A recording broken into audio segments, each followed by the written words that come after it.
Hi, in the previous video, we've learned how to calculate definite integrals. But now, what we're going to learn is what they actually represent. Because as I'm going to show you, a definite integral can be interpreted and is actually defined as an area below the function. Look, sometimes when we want to calculate area below the function, it's very easy. For example, if we have a linear function, we can calculate area of this rectangle, and we want to know area between A and B. We can calculate this rectangular, this triangle, add them up, not a problem.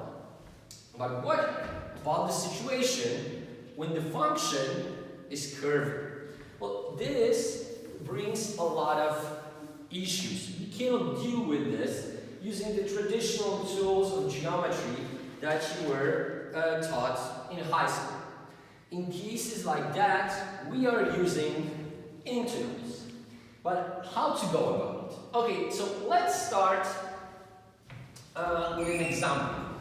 So, we've got a function, y as a function of x, and this is a curvy function. So, none of the regular theorems we could use can apply in order to find this area. But, let's denote this area as A. But, still, we can use what we know, what we've learned in high school, to try to estimate this area. What do I mean by that? Look, if I cannot get exact answer, and I cannot exactly tell you how much is it, what is the size of this area, I can always resort to estimation, an educated guess. So, how could I do it? Well, imagine it like that. First, what I'm going to do is I'm going to divide this area into 4 different parts. Okay, so let's call this point x1. x1 is equal to A. Then another point, x2. Then another point, just say x3. Then x4. This would be x5. And x5 is equal to b. Okay, and why did I do it? Because look, I can use what we already know in order to assess this area. And what do we know? We know, for example, how to calculate an area of a rectangle. Okay, so how would I do it? Look, if I'm now going to make 4 rectangulars.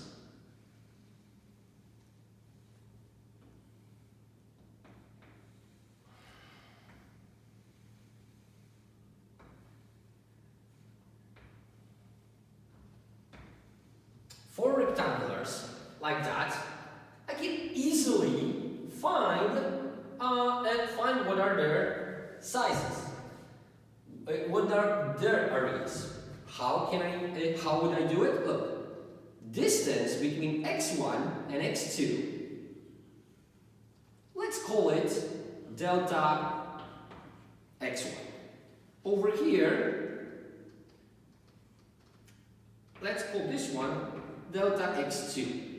Then this one delta x3, and call this one delta x4. So look, we know how to calculate those 4 distances. Now, what is the size of this side of the rectangular? Well, this one is the value of the function at the point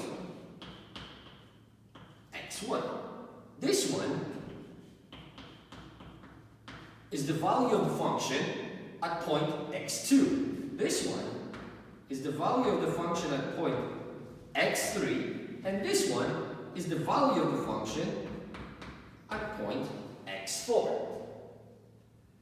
Okay, so I can now use this knowledge to actually find some estimate of this area. Now, how would I do it? Look, what I need to do, let's call the estimate of this area A with asterisk.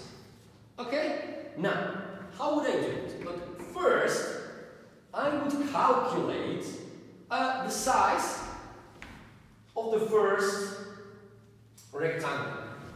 So this would be f of x1 times delta x1. Then I will add to it this side, which is f of x2 times delta x2.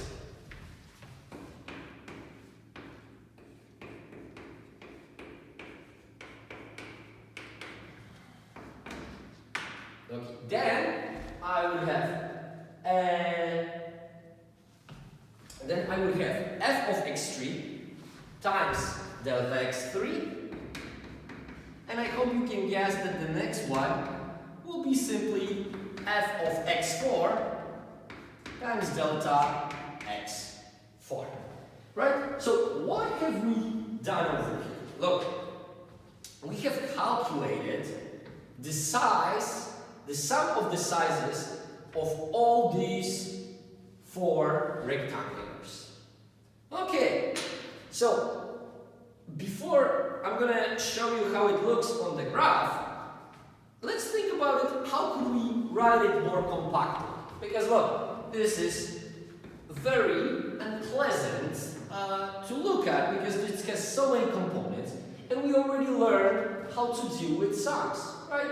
We can simply calculate this as a sum with starting with I equal to 1 and ending up with n, where our n in this case is equal to 4, right?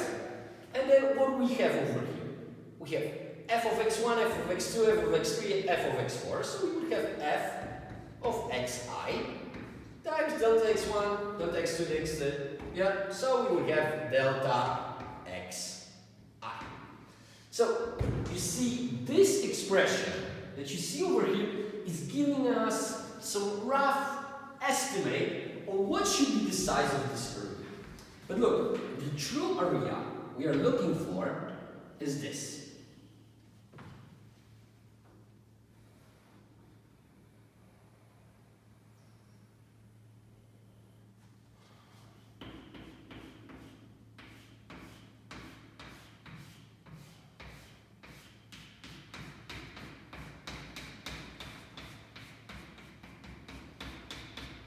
And by using this method, in order to estimate the size of this area, we've actually made an error. The number we're going to get is bigger than the actual area, right? So, by how much did we make a mistake? Well, in case of the first rectangular, this is our mistake. By this much we overestimated. In the case of the second rectangular, we've overestimated by this much. The third, we've overestimated by this much. And in case of the fourth, we've overestimated by this much. Okay, so we see that this method clearly is not perfect. So, maybe there is a way to improve upon it. Okay, so how could we improve upon this method? Look, let me first redraw, y of course, redraw, we are assuming of course that those two are identical. Of course we could do, let me just redraw what we have over here, right? So we have first rectangular, Then we have second rectangular, the third one, okay, and the fourth one, right? Look, we see that we've made a mistake by this much. What could be done to make our mistake, our error, our overestimation of this area smaller? Well, if we use 4 rectangulars, this is by how much we made a mistake. So what if, instead of using 4 rectangulars, we would use 8? Okay, so how would we do it? Look, let's just say I'm going to divide each of these into 2 separate rectangulars. So we would have here points x1, x2, x3, x4, x5, x6, x7, x8, and x9, right? Now, each of these distances would represent f of x1, f of over here f of x2, over here f of x3, f of x4. Maybe, look, I hope you can see it, you can note it. Here's the first one. This would be f of x1. This would be f of x2, because this is our second, this would be our second rectangular. Look, what is happening over here? Look, this goes over here. Look, and I hope you can see that, look, if I'm going to be using these 2 rectangulars instead of just one, what is going to happen over here? Look, the mistake I'm going to make using the first one is here, right? The mistake I'm going to make using the second one is here. So what is this rectangular that you see over here? With this rectangular is the reduction in our estimation error, right? Because look, now, because we are using smaller rectangulars, we are only mistaken by this much before, with the first one, this much with the second one, and look, that would be the entire area over here. So this part that you see over here is actually by how much less we are making a mistake. And look, the same thing can be done over here, because look, this is the size of the third rectangular, the height, and this is the height of the next one. So what will we see over here? That this is the mistake we are making using the third one. This is the mistake we are making using the fourth one. But this is by how much our mistake has gotten smaller. And look, this is what you see over here. We would have this entire area as a mistake, but out of this area, we cut it out, this blue part. So we are making mistake by less. And look, we can do exactly the same thing in each part. We are still making mistake. Each time we are overestimating. Here you see that very, very small mistake. We still are overestimating the size of this area, but our answer is definitely getting better because those blue areas that you see over here are representing by how much our mistake has gotten smaller. So we are still, of course, we are still looking for for area A. And this area A is everything that we see over here. But clearly, by using this simple trick,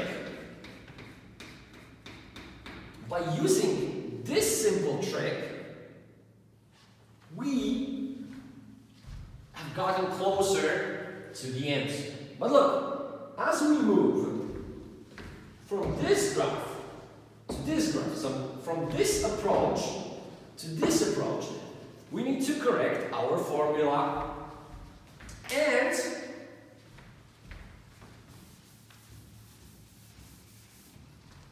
how do we need to correct this formula? Well, look, now we will have 8 rectangles, right? So here we will have some n, right? But now our n is equal to 8. We are still starting summation from the first element, but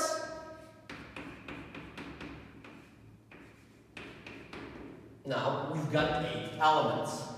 So I hope you can see that even with this very, very simple example, the approximation of this area got better.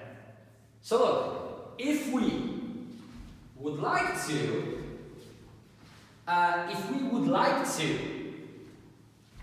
get even a better approximation, what should we do? Maybe then we should take 16, or maybe 100, or maybe 1,000, or maybe even 1 million. Each time, if our n would be bigger, which would mean that we are using more and more these rectangulars, our approximation would be getting better and better and better and better. But what would also this imply? Look, this would imply that those rectangulars are getting narrower and narrower and narrower. They're getting thinner and thinner and thinner. So look, with, let's just say 1 billion, all we would see over here are these very, very, very tiny slices. But if we would be using these very tiny slices, we could expect that our approximation would get even better. So, how many slices should we use? Well, the good thing would be to use as many as possible. How much is as many as possible? Well, the best way to do it would probably be to have infinite amount of slices. But how can we obtain infinite amount of slices? And look, what are we using always when we want to assess when something is really, really big or when something is really, really small? We use limits. And this is exactly what we are going to do over here. Look, if I want to get as good approximation, maybe even if I want to get perfect approximation of this area A, what would I have to do is to calculate a limit with n approaching infinity out of okay, let's start with our estimate, which would be equal to a limit with n approaching infinity out of I equal to 1 n f of xi delta xi, and this limit would be exactly equal to area A. Okay, so now the question is, how can we interpret it happening with this expression as limit with n approaching infinity, as n is approaching infinity, right? Look, we're not going to do formal proof because it's beyond the scope of this class. But let me explain this to you graphically. So, we would do it like this.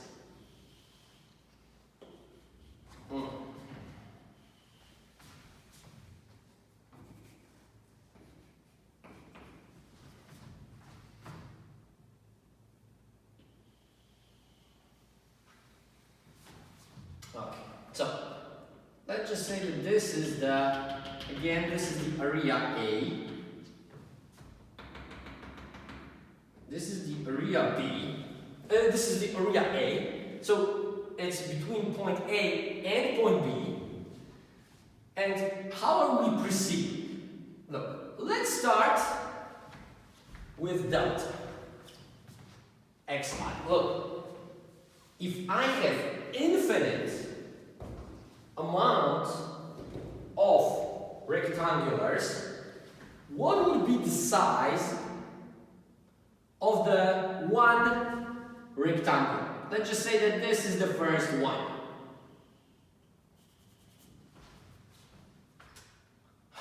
So look, if there's infinite amount of them over here, so if I'm moving, if I want to calculate the size of it, probably it's going to be very, very small. The question would be, how small? Well, probably it would be so small that it wouldn't even have a mass. But, and what is the thing that does not have a mass? Well, the thing that doesn't have a mass is a point. Have we encountered a similar problem somewhere before? Well, we did. Look, if I'm moving, if I need to calculate basically the distance of a, that is the size of a point, it means that I'm moving away from a point, but I'm staying exactly in the same place. Where did we hear this? What should we modify in this expression to account for that? How tiny delta x would have to be? Well, probably delta x would have to be a size of a differential. It makes sense, right?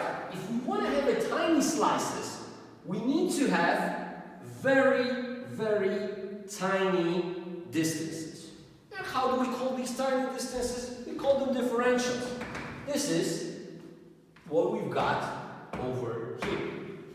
Okay, so how about this now?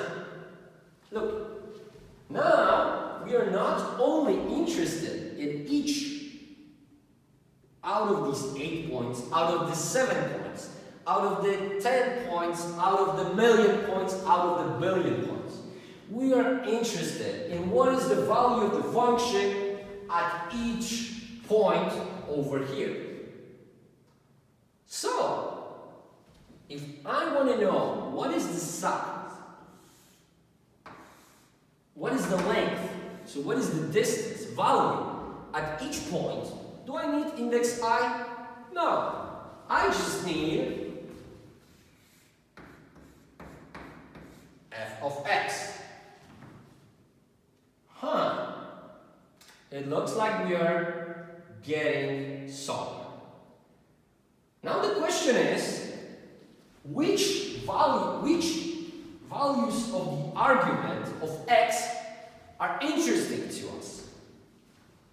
Well, those values that are interesting to us are all the values between a and b. Okay.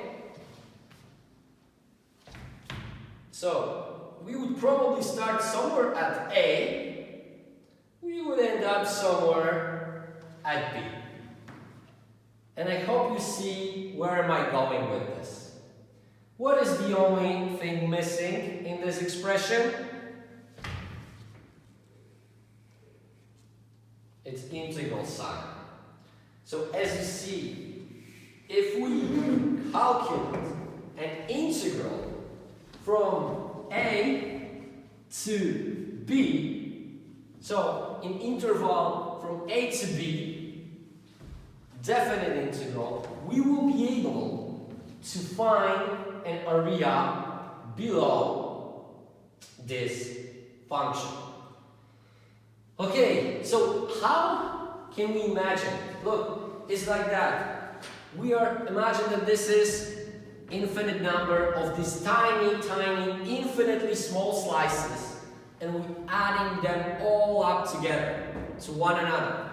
And when we are adding them all up together, we are getting the exact size of area A. Okay, but look, before we go to the official definition of the integral over here, I need to point you to one simplification I've undertaken over here. Look, what we were actually calculating here was upper integral.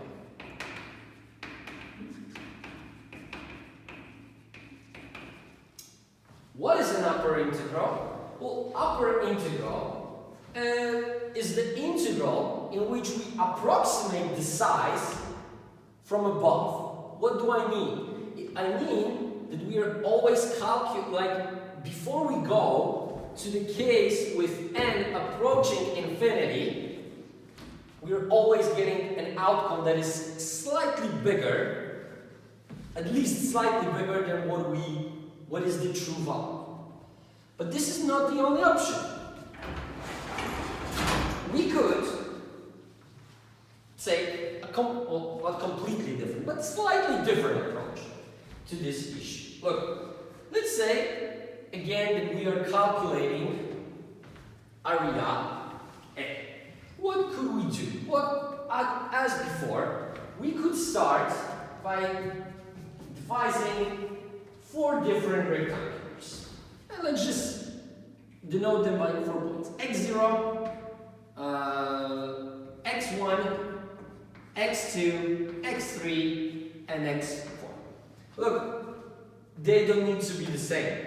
Like, it doesn't really matter. And as you see, as limit approaches infinity, then they get of the same size, dx. Okay, so what is the second trick to do? Look,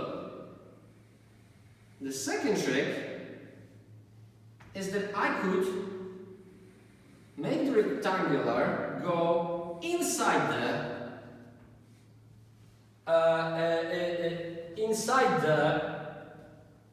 inside this shape, right? So now they are below the curve. And look, again, I could calculate an approximation of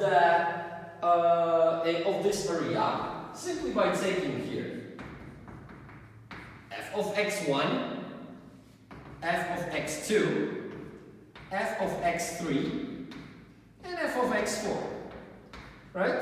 So again, let's denote this approximation with 2 asterisks. It would be calculated as a sum with n equal to 4 out of f of xi times delta xi. But look, this time you would also make a mistake, because this green size, this green areas would represent by how much we underestimated the area, right? Because look, we are still interested in this whole thing, right? And because we are still interested in this whole thing, we see that actually by by not accounting those parts, we've calculated a number that is too big. What could we do with this? Well, of course, we could again divide this into more rectangulars, right? We could now have 8 of them, of course. And look, what would happen over here? Okay. Not here.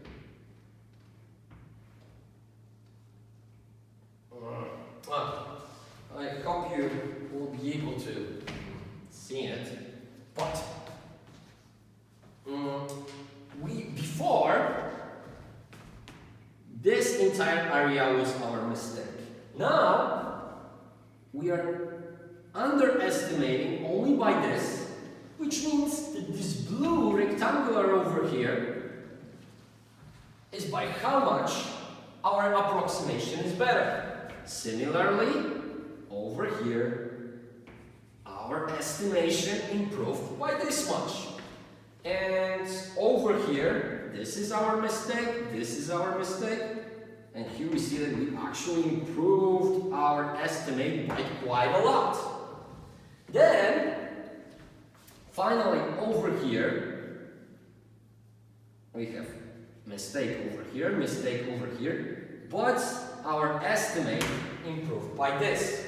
Now, how will we calculate this? Well, nothing complicated. Now we would just have n equal to a. But of course, again, we would encounter the same problem. But as you see, the solution to this problem is exactly the same. If I want to know what is the true size, I could just calculate the limit with n approaching infinity out of a with 2 asterisks. So out of n I f of xi delta limit with n approaching infinity. Okay, we don't need this. Delta xi, and this limit again would be area a. But look, if this was an upper integral, then what we calculated right now? Well, of course we calculated lower integral.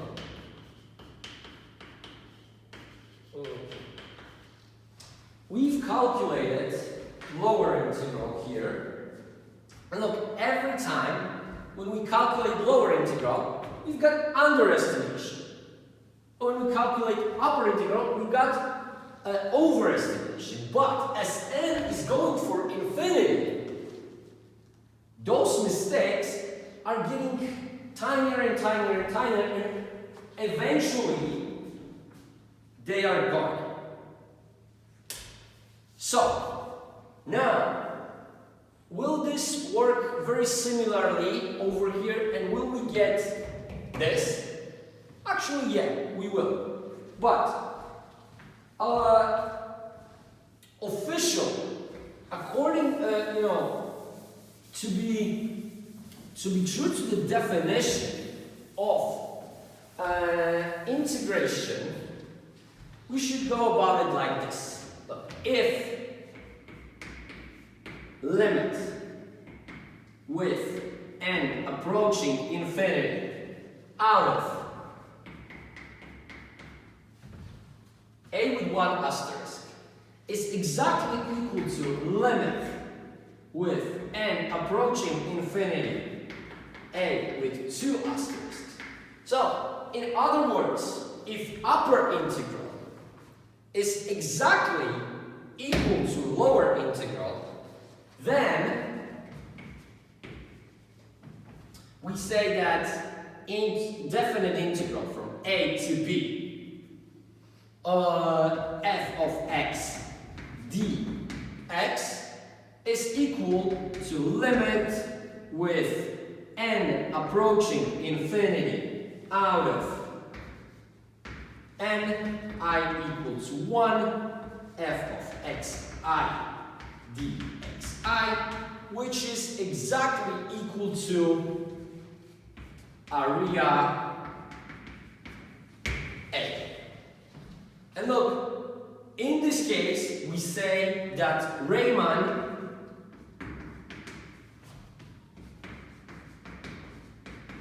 integral is defined.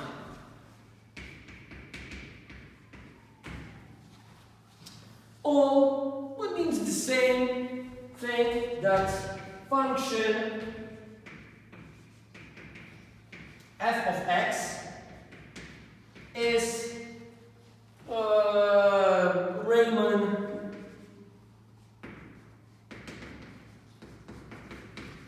integral.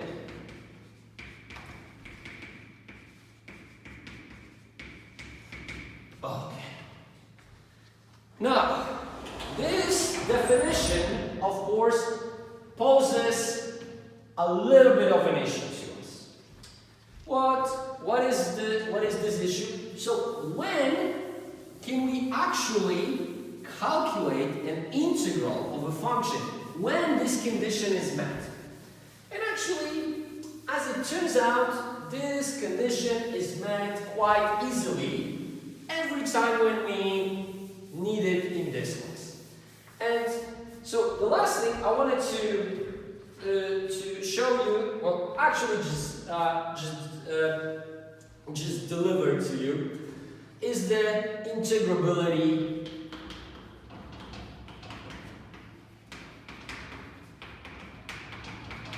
theorem. Okay, and it goes like this: any function, any function that is continuous in interval A, B is, we usually do not use the word Riemann, but Riemann integrable.